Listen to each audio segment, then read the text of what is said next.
Well, hi everyone, and welcome to the April 2025 edition of Poetry Superhighway Live. It's National Poetry Month.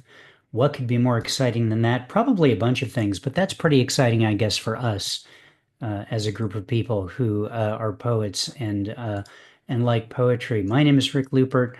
I'm happy to be here with all of you for our open reading that we do every single month. Not tonight, this afternoon. Sorry, I'm fumbling a little bit because there's a lot of behind the scenes steps. I'm trying to multitask and post this to YouTube and Facebook and get all the right information in the right places. And last time I tried to do three things at once, I burst into flames. It wasn't pretty, but I think we got it done. So there you go. So National Poetry Month, there's a bunch going on in Poetry Superhighway Land I want to tell you about before we launch our open reading. I'm glad to have you all here to participate in it. If you're watching on YouTube and you would like to read a poem, please click on the Zoom link in the description to join in and let me know that you want to read, and I'll be happy to add you. As always for Poetry Superhighway Live, you get to read one poem, and then I'll ask you what's going on in your poetry world. If there's any news or anything you would like to tell us about related to poetry, be happy to hear about it and that kind of thing. So that's that. On poetry in Poetry Superhighway, outside of this particular event, since it's National Poetry Month, we are once again posting a poetry writing prompt every single day during the month of April. We're posting those both on our website, poetrysuperhighway.com/PSH, so you can see them there, where they will be archived forever. You can go through previous year's prompts as well. And they also get posted every evening, 9 p.m. Pacific or midnight Eastern on our what do you call it, on our Facebook page, where we're encouraging folks to, if you write a poem in response to the particular prompt that is posted, to, if you would like to post your poem as a comment to that Facebook post. So interaction gets created, people get to read your poem. The person who wrote the prompt or created the prompt gets to see what it is that you did with their idea. That's an important piece of this. All of the prompts that were chosen were prompts that were submitted by Poetry Superhighway readers. So that's kind of a cool thing that we do, community building, etc. So that's National Poetry Month. That's the main thing. I've been getting a lot of questions also about Yom HaShoah, our annual Holocaust Memorial Day issue. We, of course, will be doing that this year as well. As always, it's a very tight turnaround. There will be a call for submissions that you will see emailed. And when you see that, there'll be a special submission form that you'll need to go to. Don't use our regular Poet of the Week submission form for that. And it'll just be a really tight 2-3 day turnaround collecting submissions for that for publication the week before that actual event. And that's pretty much everything I need to tell you at this point. And we're going to get on with our open reading. Here's who I have on the list in this order, the order that people had either signed up or shown up after having signed up, or shown up and then signed up. No one really needs to know that. But anyway, this is the order that I have: Gayle Bell, Martina Gallegos, Scott Norman Rosenthal, Ed Gonzales, James Keane, Randal Burd, Jackie Chou, Ron Bremner, and Randy Fowler. If anyone else would like to read, who's here or who's watching on YouTube, just let me know, join the Zoom, and you are in. One poem, and then we'll find out what's going on in your poetry world. That means that Martina Gallegos, you are on deck, and please welcome our first reader, Gayle Bell. Hi, Gayle. Hi, how's it going? All right. This is for one of my dearest friends, rest in peace. Dearest Loon Call and MP3 musings for dearest Richard. First, I had to find a black pen. Blue would not do. Secondly, listening to Chaka Khan, I know it's not bebop jazz anyway, Through the Fire is on, and I thought I'd better write. I started to address this dearest angel or Buddhist one, but I could see you giving me that classic Richard Scrowls if I had done that. Hey, Stevie Ray is on. Even you might like him. One righteous brother. Oh yeah, you're the second friend I've had to say Las Vendios to. I'm not sure I will ever get used to this. Ah, now here is Nolan's Gumbo Kings, Tin Roof Blues. You would like this cut, all saxed and downbeats. I picture us at your apartment looking at the shade from the trees, discussing everything. This like me is anyone's guess. Come, why aren't you around to help me edit this rambling tone, damn it? You championed all my lost and found causes. You knew all my tricks, but laughingly went along for the ride. Well, before I start fogging up the page, I'll write again, different musings here and there about this and that. Besides, my favorite cut, Tongue and Groove, by Steve Kimbrough, which you would hate, arms crossed, looking baleful at the Southern California white wine smooth jazz of it, which is why, dear friend, I probably love it. I promise to practice more on the Native American flute in B flat minor, which right now sounds like I'm strangling a chicken. Uh, I hope you're not, though. I mean, if it sounds like it, that's one thing, but I hope you're not, Gail. Thank you so much for that poem. We need a good ramble every now and then. You know what I'm saying? Well done. Thank you for opening up the reading. Anything going on in your poetry world you want to tell us about?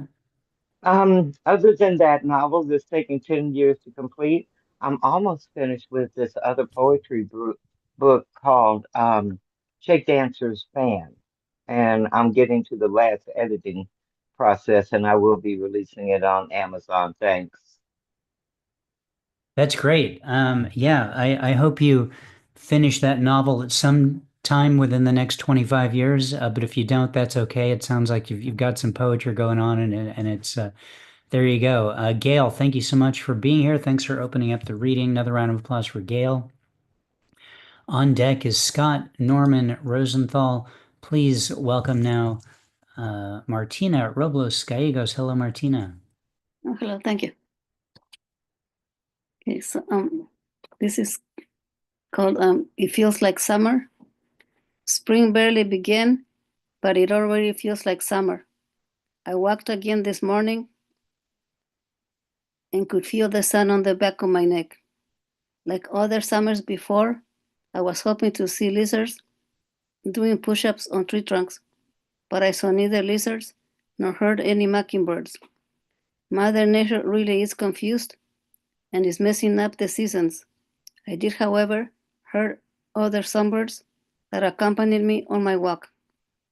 I took videos of their songs to share with friends on social media, but I hope the Zucker doesn't mess with them and tell me they go against his standards. It's obvious the songbirds have higher standards than he does, so let the birdies sing away. When I got home, I heard robins sing away their melodies and also heard some doves singing around from tree to tree. Both these birds were Mom's favorite, and I'm glad they're both around to sing. Thank you. Images of living birds in this poem, a nice transition from the last one where chickens were getting strangled willy-nilly. Martina, thank you so much for that. Anything you want to let us know about going on in your poetry world? Well, my local librarian has resumed poetry readings, but they are now monthly instead of like whatever. Yeah, they're monthly, first Wednesday of the month. What is your local library? It's called La Colonia Branch Library. What It's a tiny. it is it where do you I forget where you live. I'm sorry. Oh, yeah, Oxnard. Oh, California. Oxnard. Okay, so Yeah, here Ventura in County. Southern Cal, for anyone who's who's interested. Great. Well, that's exciting to have an in-person thing to go to. Monthly is good. This is a monthly thing, and here you are. So it all kind of works out. Martina, thank you so much for being here. Thanks for your poem. Round of applause for Martina Gallegos. Ed Gonzales, you are on deck. Please welcome now Scott Norman Rosenthal. Hello, Scott. Hello. Well, I'm going to recite a short but extremely controversial poem. I don't think everyone here has heard it. This is called Blindness Within. The blazing from the east dazzles the young, bewilders the old. The bulk of the orange-haired ogre shelters the children. Thank you. Thank you, Scott. Nice piece. What's the controversy behind that piece? Because I imply, I'll give you a factual answer, because I imply that conceivably, possibly, in this universe, well, the individual in question is Donald Trump, can actually, maybe on a weak moment of his, can actually do something right. Yeah, I'd love to see that happen someday. That would be Well, fantastic. I could, you ever want to contact me away from here, I could give you plenty of examples, but that's not the point. All right. Well, good. Anything going on in your poetry world you want to tell us about? Well, not exactly, but I'm going to be making, I'm working on it, a music video, which I do 3 alternative hymns, which are part of a series. And since I have no money, I mean nothing, I'll be lucky to come up with a 100 or 2 that's going to take to do this. Because in fact, my vehicle is going to bankrupt me over the next 3 months. But yeah, it's going to be the 3 hymns with just me singing them with a cityscape in the background and some synthesized music to Well, that go sounds really with. cool, Scott. I hope it comes together. Love to hear the material when you have it created. And best of luck to you with the personal stuff. I hope it works out. Fingers crossed for you, and I appreciate that you were here today.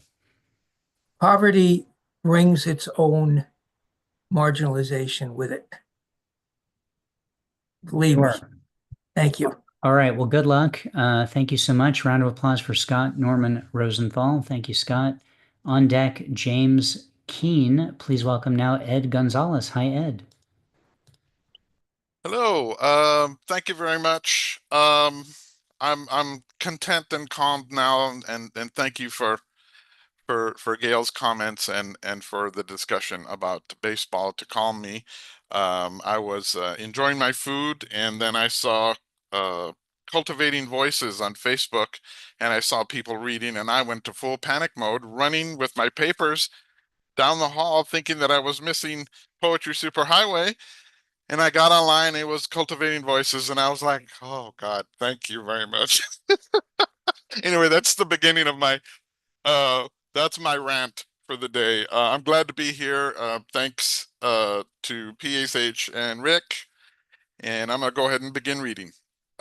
It's been a tough week for me, so bear with me. This one's entitled Chiba. She came to me for my daughter, as her apartment required a $200 addition to keep animals. She first asked me to accept her, but I told her there was no space left in my heart for another dog. My Louie, a black lab. We took him because a childhood friend of mine and a savior to animals in Laredo said that a small white Chihuahua and him and Louie were on the kill list, so of course we took them. Louis became my dog, not because of my choosing, because of his. He followed me everywhere. And when he passed, he took a big chunk of me with him. Now I agreed to take Chiba, though I stated to her that I probably wouldn't have any love for her, because I didn't know if I had any left. She became my companions. Shepherds are very vocal, and I had to hear her dislikes and complaints, which is not anything new to me after 30 years of marriage. She passed yesterday in her sleep. I was crushed again. I covered her up with a sheet and lifted her up. Well, I attempted to do that very thing, but I ended up both of us on the floor. I did a face plant and smashed my knee. A final laugh from Chiba, I guess. Once I was coherent, I lifted her up and placed her in the backyard until Paws from Heaven, a company here in El Paso, was able to pick her up. But that night, I woke up at 3 a.m., as always, to use the facilities. And in my foggy mindset, I stepped over a shadow on the floor, exactly where she used to sleep. And I turned back to find nothing. I thought, oh, that dog's still messing with me. Goodbye, old friend. And that was my reading. Sweet poem, Ed. Animals, there's something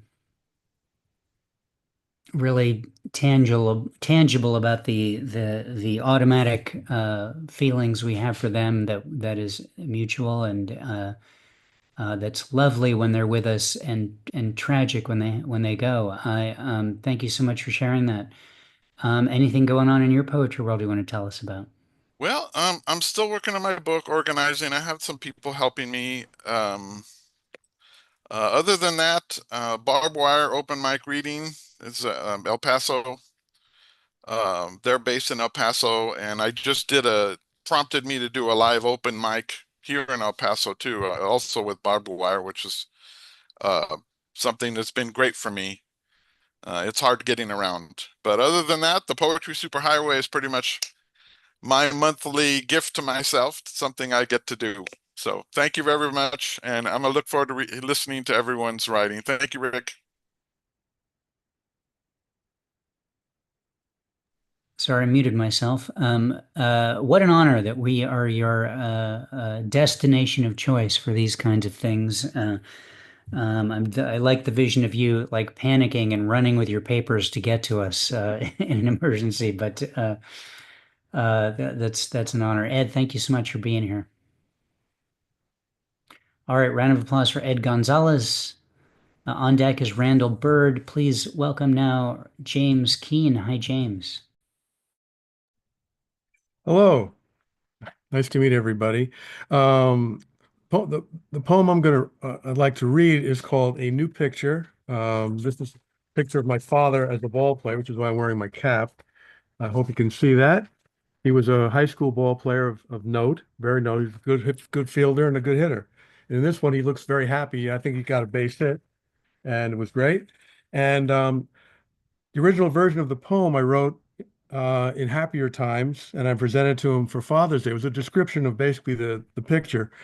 After he took his own life, I kind of looked at the picture again and thought, I think it's time I should address him personally, man to man, not belligerently, but as father to son or son to father. And that's what this is. This is what came out of it. It's called A New Picture. I had to look at it twice before I knew the shadow radiant and fleeting was the boy who never grew to be you. Lean forever, a flannel figure looms in the gloomy majesty, cloaking the offended dignity perhaps of a deadball era exile, frozen for all time in the roaring Ruthian 20s. But suddenly the simple radiance of a boy overshadows all gathering gray. A lithe form tapers a drab uniform when simply no one needs a custom fit to play.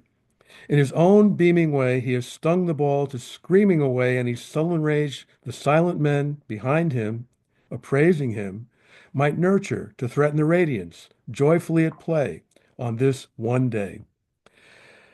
Dad, your brooding anger grown mad, older yet sad, I never grew to know, came finally undone, a lifetime to the day, radiance embraced your shadow like a sun, till they beamed as one with the gathered gray on the lone joy, eagerly your smile, dying in delight, will always know. A baseball is in flight, and you lean forever to grow. Thank you. Nice one, James. I see baseball was on your mind. It's coming out of your mouth. It's on your head today. Uh, uh, nice poem. A nice Thank you. memory of your dad as well. And the photos were nice too. What's going on in your poetry world? Well, I'm happy to announce that this particular poem was awarded the Judge's Choice Award at the just closed Festival of the Arts, annual Festival of the Arts at St. Francis. It's the 24th annual Festival of the Arts in Haskell, New Jersey, and it won the uh, Judges Award, uh, which is my big announcement. And that's why I wanted to, in honor of that, I wanted to recite this here today too as well. So that was my happy news. Congratulations. That's Thank you. it's a great feat. Every time we get just a little bit of, accolade, a publication, even just someone saying, "Hey, I really liked your poem." It's Yeah. feels like a big deal. So well Yeah. done there. Well, the nice thing about this is that there were two judges, and each of them could have voted for, they could have been two Judges' Choice Awards. As it turned out, it's an anonymous vote, and they discovered that they had both voted for me. So I'm the only one who won the award. So I thank them both, and I didn't tell them a check is in the mail because it's not. So, but I was very very flattered and very very humbled by it and very honored. So that was my good news for today. Thank you. Cool. Well, glad we got to share in it with you, and thank you so much for being here and sharing your poem with us. Thank you very much. Appreciate it. Sure. A round of applause for James Keane. On deck is Jackie Chou. Please welcome now Randal Burd. Hi, Randal. Hey, how's it going, Rick? So my daughter's getting ready to graduate high school here, and that brings up a whole bunch of anxiety on her part and our part, and also I want to look at a poem I'd written when she was born here, and that's what I decided. I don't think I've shared this before with Poetry Superhighway, so I thought I would share that today. It's called Prematurely Blessed. I watched her come too fast into this world. I heard those faint, unhealthy infant cries, and as they checked her length and weight and size, her little finger round my finger curled. Untimely from her mother's womb was hurled our premature and sickly sacred fires, who we would later come to realize became the star around which our planet whirled. Her sickliness received intensive care. Pneumonia left her lungs and let her thrive. So lucky and so blessed to be alive. Our lives were changed forever then and there. And ever since our daughter did arrive, there's never been a day that could compare. So she is now 18 years old and graduating high school. That's I'm sure a million times from when they were born, they told you, it goes quick. And now you're at that moment where it went. Yep. My kid is 16. I got a couple more years of him being under our tutelage, but I can feel where you're at coming along rather quickly. So I Jumps up get and it. surprises you. It sure does. Um, I'm just trying to stay young here. I can't have my kid becoming an adult. It's just not part of the. Right. What's going on in your poetry world? Well, I'm still doing Sparks of Calliope. We're still taking submissions. Sometimes a year are busier than others, and we, try to keep our head above water. But we'd love to see your stuff, and we like to. We're over 5 years now, and we keep chugging along here. We keep putting stuff up there, and that's my main focus right now. It's probably about time I write another poetry book. I had one in 2020, but um, things have been rattling around again and thinking, okay, maybe it's time to have something else to say. So we might be working on that. But right now it's Sparks of Calliope. So it's sparkscalliope.com. We print a poem every 3 days or so. That's so cool. You've got some longevity going with that project, and I hope it goes on for a very long time and distracts you from the fact that your daughter's growing up. Good to see you Cool. again. Well, Randal, nice to see you again. Thanks for being here. Round of applause. I almost had a Randal of applause. Either one, whatever you prefer, for Randal Burd. On deck is Ron Bremner. Please welcome now Jackie Chou. Hi, Jackie. Hi. Okay. So I have a recent poem to read. Okay. It's my most recent poem. It's called I Relate to No One and No Song. I relate to no one and no song. It's only me in the patterned shadows. The songs, they're about something else. Love and drug addiction. I have neither affliction. It is only me in my agitation. Prince sang about a $6 beret, not a grand parade. Gone are the marching bands and flowers of my imagination. The songs, they're always about something, somebody else. Thank you. Not a very long poem. That's okay. Longer than the ones I usually hear from you at the other event, Jackie. Yes. But, so cool to hear this one from you. What's going on in your poetry world? Okay, I submitted a prompt to Poetry Superhighway, and I'm still waiting for people to respond to it. I didn't think it was a very difficult prompt. It's to write an I am poem using Anne Sexton's love song as an example, where she goes on and on about what she was. She didn't say I am, she said I was this and that. I was the girl of the chain letters, giving details of her life.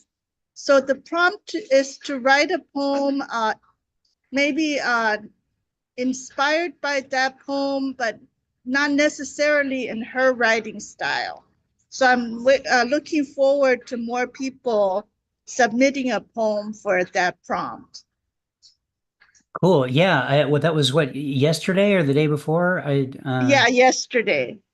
Cool. Well, sometimes it takes people a while to to get it. And sometimes people write Yeah. poems and don't post them as comments either. So, Okay. I think it's cool that that it's up there. Thank you for submitting the prompt, and you should know we got a lot more poetry prompt submissions than there are days in April. So you should feel good about the fact that yours is up there. And here's a push, guys. Head to the Facebook group or the website so you can see Jackie's prompt written out and write some poems. The girl's waiting. Thank you, Rick. All right. Thank you, Jackie. Thanks for being here. Round of applause for Jackie Chou. On deck, Randy Fowler. Please welcome now Ron Bremner. Hi, Ron. Hello, Rick. Yeah, I hope I haven't read this here before. There are two people here that have heard this before, so I apologize to them if they really hated it. But here we go. This is a poem about March, which is a little late.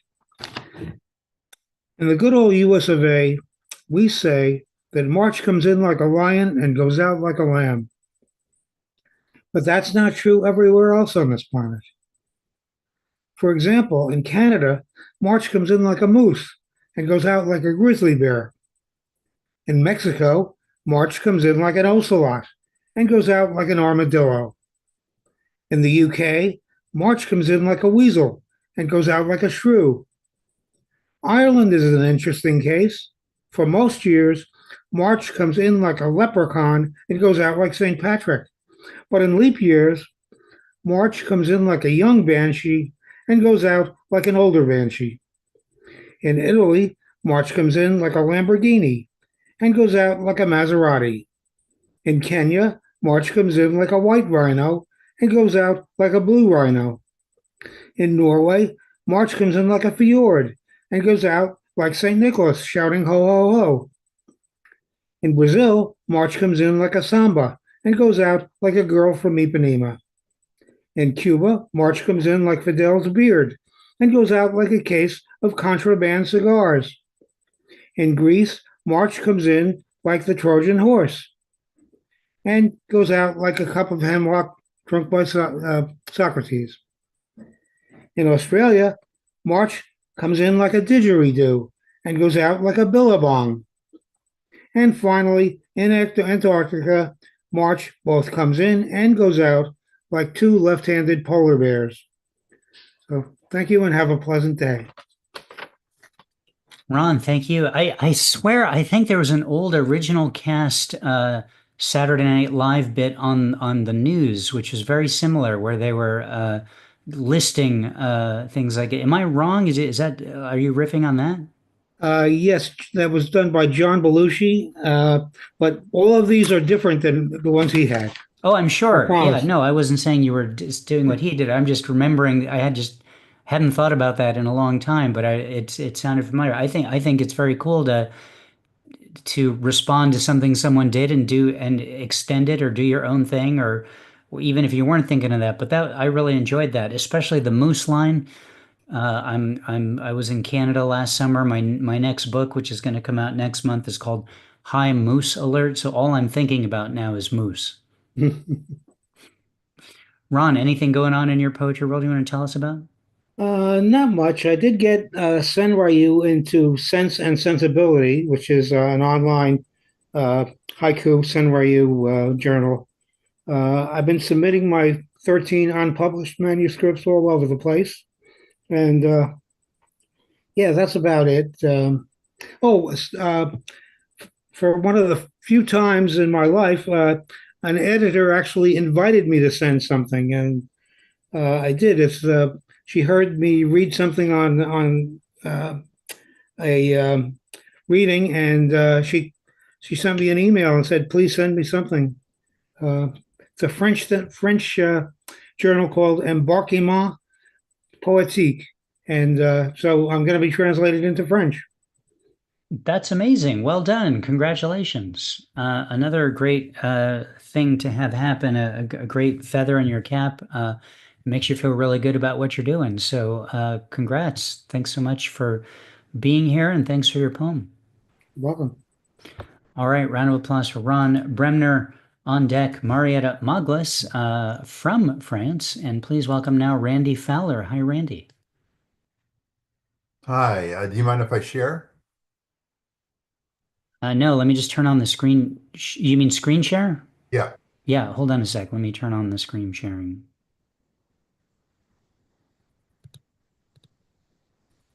So while he's doing that, April is Sexual Assault Awareness Month. And a week ago, I heard a speaker who had gone undercover in a Southeast Asia country, and it was just stunning what he talked about. So I told him I'd like to write a poem about it. And this is the poem. It's called The Master Sculptor. And I imagine myself like I'm reading it to a group of girls in one of his houses who are recovering from sexual trafficking. So, The Master Sculptor. Note, the marble block from which Michelangelo carved his statue of David was left in a courtyard, the Opera del Duomo, for 25 years before Michelangelo was commissioned to work on it. Now it's one of the world's greatest works of art. And the reason it was left there is because other artists didn't believe that it had too many imperfections to be worked on. You see defects and stains. I see unfinished art, designed by the master sculptor who longs to mold your heart. Like a virtuoso, he sees into your soul, beyond the marble block, to beauty only he knows. You doubt your intrinsic worth, despair to find your dreams, believe your past repair, a sculpture ill conceived. Yet no defacement of walls, no damage done inside, transcends the sculptor's skill to mend and sand and shine. He's gentle with his tools, so let the maestro carve till one day he reveals his stunning work of art. Yeah, well done. I think Michelangelo said something like he just carved away all the parts of the stone that weren't David, in Yes, reference to. yeah, that's part of that's in here too. Yeah, he said he already saw the statue that was inside the block of marble, and he believed he was just freeing it. He wasn't making it, he was freeing it. That's pretty cool, and an interesting way to, as an artist, to like conceive that you're not in a way creating, but more so discovering. You're seeing something that someone else doesn't see. You're pulling it into the world for other people to see. Some musicians think that way. I think they didn't write a melody, they discovered one, or something of that nature. So really cool, Randy. Nice piece. What's happening in your poetry world? I'm still in the queue with J.R. Turek. I knew it would take some time though, so actually um, April 1st, I just passed 1 year of writing in earnest and being in the open mic world. So I haven't decided whether this one will be my last poem for this book or the poem for the next one. But hopefully, I'm coming out with a book maybe late summer called "Dancing with Despair and Delight," because I struggle with anxiety and ADHD. Well, you're in good company. Lots and lots of people have that and thrive, and it looks like you have a few years under your belt, and you're alive and writing poetry, and so kudos to you on your life lived so far with that, and many more years and creative output to come. Yeah. And I have two kids that just left home. Not just left home, but they're both in college, so I know how that feels. Cool. All right. Well, Randy, thank you so much for being here. Again, Sure. a round of applause for Randy Fowler. On deck, Tony Robles. Please welcome now Marieta Maglas. Hi, Marieta. Hello. I have a poem published in Four Feathers Press entitled The Rainbow. In the violet blue sky, nature's symphony, the light gets absorbed. Photodissociation or photosynthetic photolysis makes the earth's oxygen and the green of the leaves, staying in the light to see the Nepalese poppies trembling in the wind. Still red, frozen leftovers can break through the hot crust of the orange sun, staying in the light to see the wheat field shaking its weary yellow, the dying stars become light in the absorbing darkness, astral jazz blues chord progression, people dressed in indigo banana leaves, absorbing love. Love means not victuals to be left over.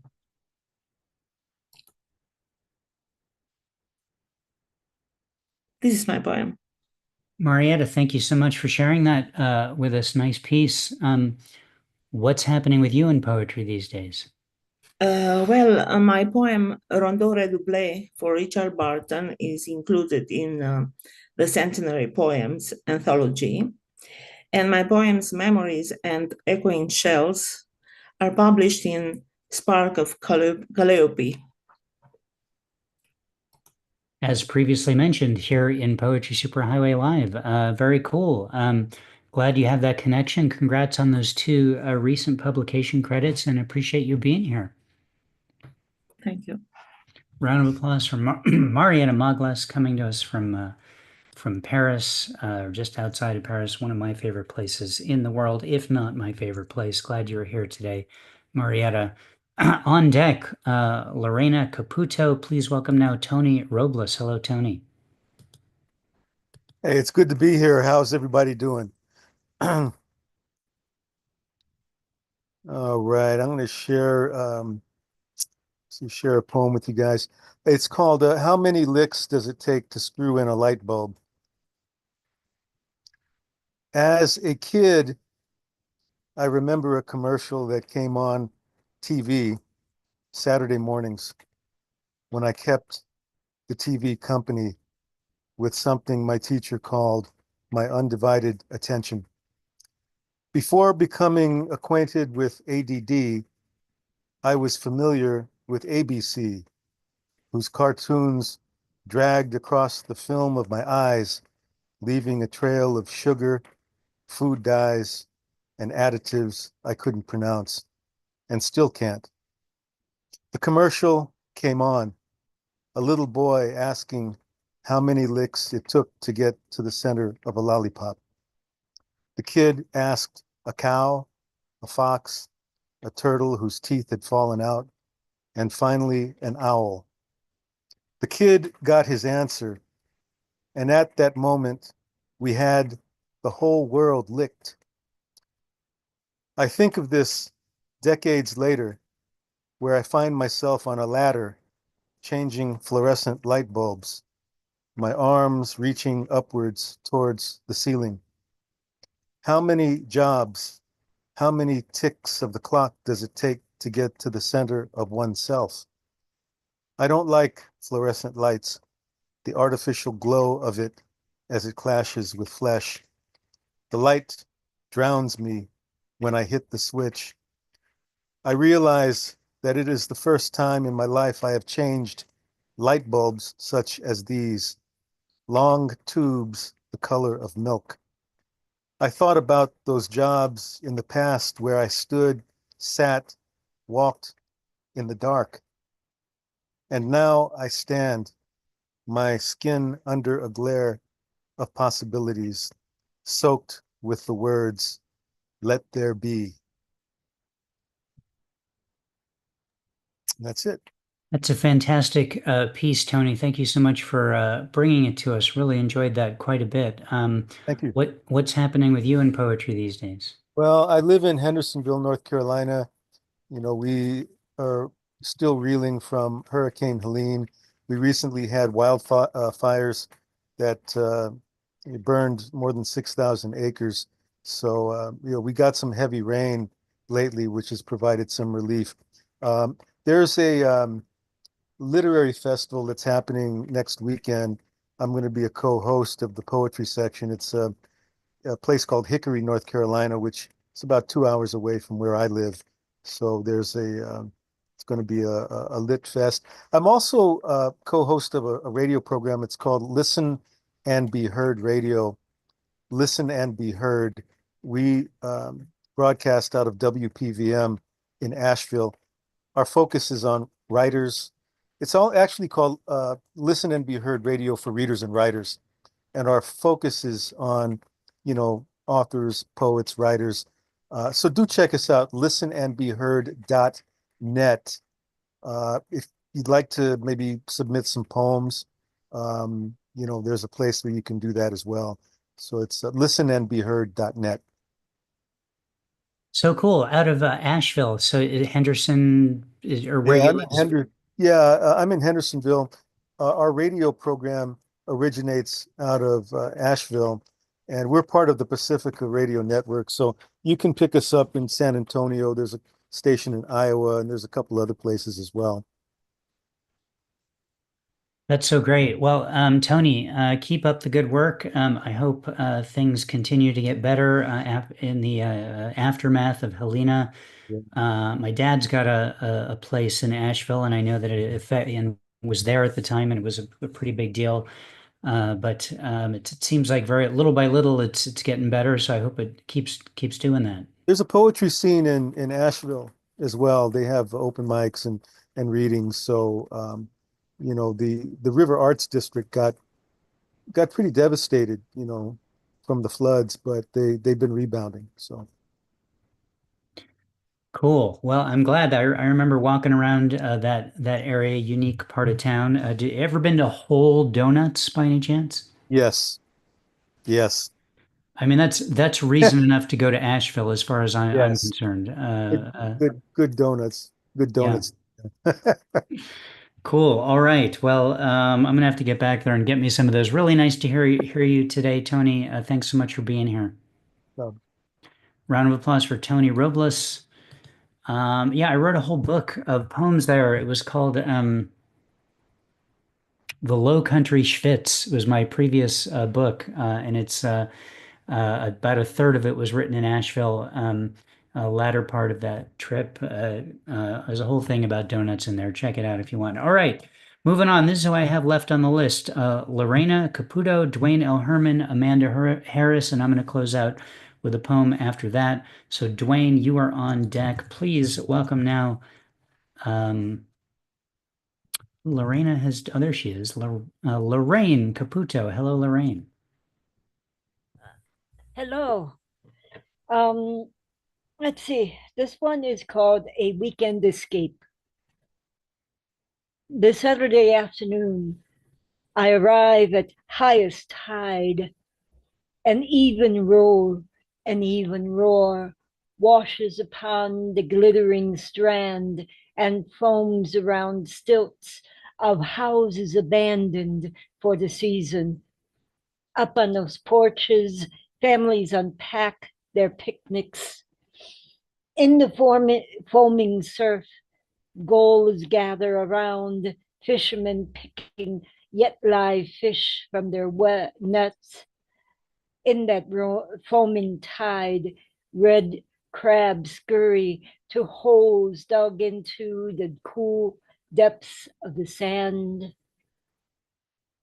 And in that yet rising tide, women dance.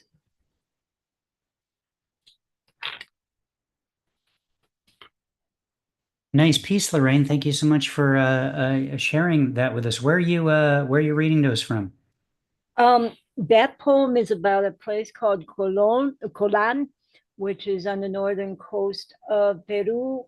And right now I am in the rain-soaked Andes. The Andes. Wow. It's raining yet again.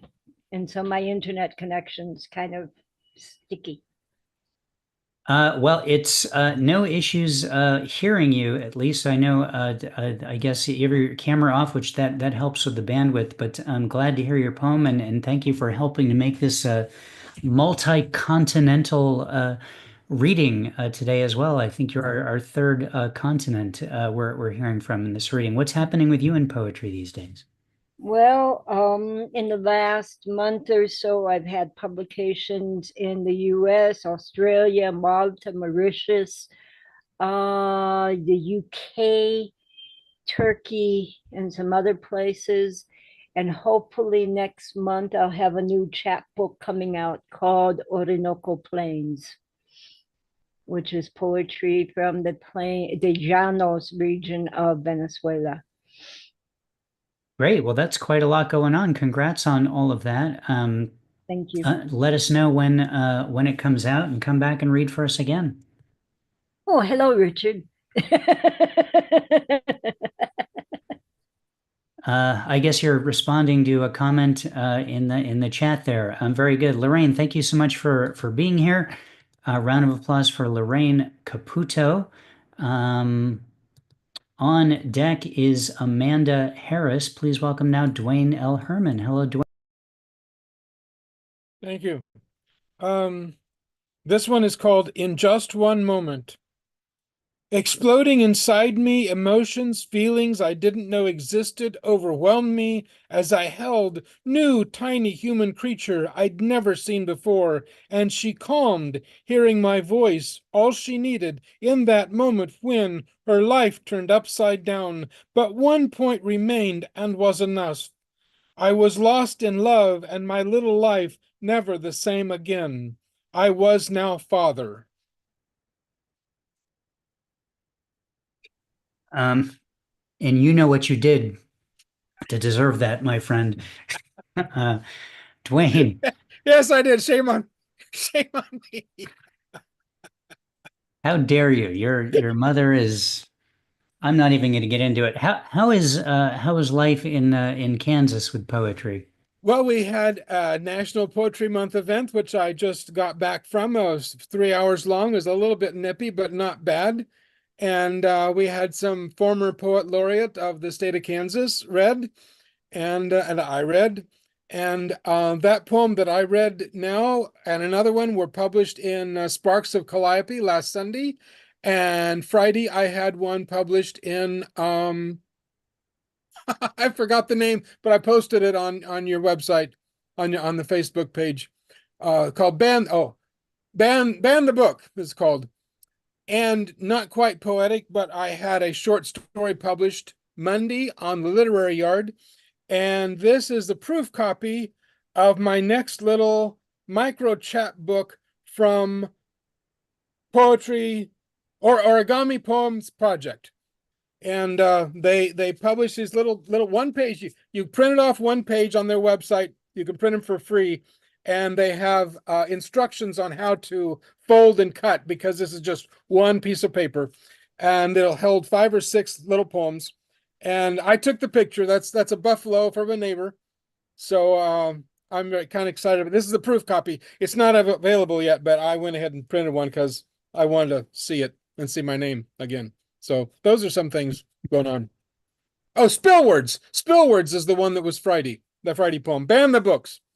And it delves into the ultimate reason why books are being banned and other things. Good. Well, yeah, I can understand when you have a project and it's got your name in it. It's fun to print it out and make it happen. That's a cool thing. Lots of love for Sparks of Calliope today. So that's cool. Thanks for all that. Thanks for all that. Thanks for your poem, and congrats on all that stuff you have going on. That's quite a bit. Thank you. Oh, I sent that poem I read. I sent it to my grandson. He just had a baby in January, and he liked it. So he knows Grandpa understands something. I don't understand a lot, but I understand something. That's perfect. At least you've got one thing that you know under the belt, Dwayne. We're hoping for a second thing sometime in the next few years, but we're not going to pressure you on that. Right. Don't go far. Yes. Don't push it far. All right. Thank you, Dwayne. Round of applause for Dwayne L. Herman. I have Amanda Harris, Lorraine McMillan left on the list. If anyone else who's here would like to read, please let me know. It's your last chance to do so. Lorraine, you are on deck. Please welcome now Amanda Harris. Hello, Amanda. Hello. So I was kind of thinking a little bit about what I would want to do for this reading, and I think I'm going to pick a poem called The Grass. The grass graces the ground, looking for its tomb. All good must come to an end, all good must come to a beginning. The grass graces the ground, looking for its apex. The grass graces the ground, looking for its birthstone. The grass graces the ground, looking for toxic energy. The grass graces the ground, looking for what God forbids from it, for what it cannot, must not touch. Yeah, nice piece, nice read as well, Amanda. I dug that a lot. What's happening with you in poetry? I see you post a bunch in our Facebook group, so nice to hear your work here in this space. So I've been doing a lot of stuff with Rattle, and I've been through academia.edu kind of sending things out there. So it's kind of nice to have this space to read. Happy to offer the space to read, and happy to have you occupy it as well, for that matter. Cool. Well, Amanda, keep it up. Please come back and read more. I want to hear more from you. I love the way you read. Good stuff. Thank you. All right, round of applause for Amanda Harris. On deck is me to close out the open reading, unless anyone else is here who I missed who would like to read. Please welcome now Lorraine McMillan. Hello, Lorraine. Hi, I'm sorry I'm late. I got the time wrong. So my poem today is called Listen Up. Listen up to the world as we know it. Things change, rearrange, and can look sometimes strange. Look around, there are new things to be found. Watch out, some danger flies around. The moon stands strong as the sun does glisten. Open your heart and always listen. Listen to each other, smile often, take some walks, have special talks. Time marches on quickly. With your choices, don't always be picky. Listen with your ears and watch with your eyes. And when stuff does happen, don't be surprised. So please listen up. Do it today, for it is the only way. Thank you. The only way, yeah. Well done, Lorraine. Thank you for being here. It's probably my fault. You got the wrong time. Last month we did the reading an hour later than we usually do, and the initial email I sent out to folks who were signing up in advance still had the text from last month. I sent a correction, but I can't expect that people are just standing by waiting for my emails to show up to correct them on the time. So no worries. Glad you made it here. What's happening with you in poetry? Nothing much really. I'm just spring cleaning my apartment and finding old poems and really getting rid of them and starting over again. So that's what I'm doing. It's the time. 'Tis the season. Very good. Lorraine, thank you so much for being here. Nice to see you again. Okay. Round of applause for Lorraine McMillan. Okay, well, I'm going to close out the open reading. I was inspired by Ron's poem about David, and he reminded me of being there just almost 2 years ago. And I wrote all about our trip to Italy in this book here. It's Spritz O'Clock Summer, which I've been reading from. So I'm actually going to read what I wrote in the Accademia. I don't know how to pronounce that in English, that Italian gallery name, what I wrote there when visiting and meeting David for the first time at the Accademia Gallery. 1. Everyone who has ever existed is wandering the streets of Florence. Every one of them is trying to see the statue of David today. Couldn't some of you have come tomorrow? 2. The Rape of the Sabines by Jean de Bologna, a statue in the middle, not located in Christ Corner. One could argue it is a more compelling work of art than David. 3. The Hall of Prisoners is filled with unfinished Michelangelos and leads to David, who is finished. 4. The unfinished ones were because of budget cuts and an eventual dead pope. 5. Michelangelo simply removed all the stone that wasn't David, who was trapped inside. Great minds think alike, Ron. 6. The announcement to be silent is the loudest thing I've ever heard. 7. We've learned the word polyptych today.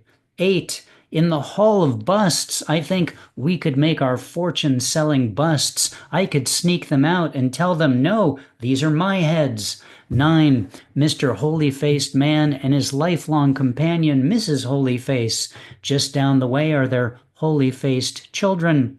11. Well, I guess several hundred heads are better than one. 12. I'd like to buy a life-size David statue and put it in Jude's room, but everything is wrong with that idea. 13. We climb many stairs to the top floor only to find a single gallery with a lot more Christ polyptychs. 14. Just learning how to read Roman numerals here. 14. I think a single panel painting is called a painting. 15. Addie bonds with a woman we saw on our tour yesterday, not only over their outfits, but when she asks if they've walked behind David. All of their eyes lit up after the word behind. 16. The cash register lady was also endeared with Addie when she presented the David's Butt postcard to purchase.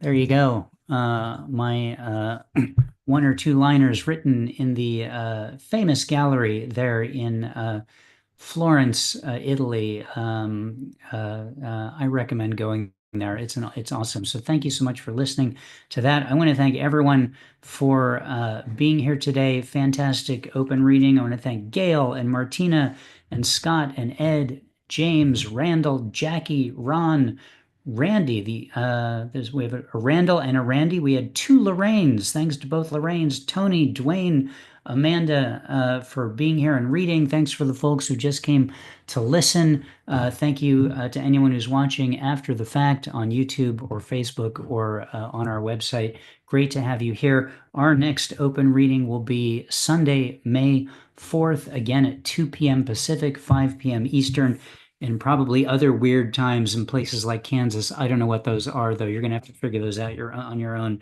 Dwayne, just a reminder, it's National Poetry Month. We're posting a writing prompt every day chosen from submissions of Poetry Superhighway readers. So check those out, write some poems. If you write a poem for one of our daily prompts, feel free to post it as a comment in our Facebook group so the person who came up with the idea can see what you did, and you might get some other feedback as well. I'm going to click on the Ask All to Unmute button in case everyone wants to say hi before we shut this thing down. Catch y'all on the flip, poetry family. Love doing this. Thank you, Rick. You are awesome sauce. Take care. Thank you very much, Rick. Thank you. Thank you. Thank you, So nice Rick. to be on. Take care, everybody. Maybe I'll see you Tuesday night. What's the date for the next meeting? Reading? May 4th. May. Whoa. Fourth be with you. Fourth be with you. Well, Yes. it's nice to just drop in for a minute. I was I'm writing some stuff for pay, but I was when I heard it was just a few people left, I was like, I want to see their faces. So plus I got to hear Lorraine Caputo, and that always makes me happy. Thank you. Yeah. Anyway. Thank you very much. Adios, amigos. Ciao, Zinho. Everybody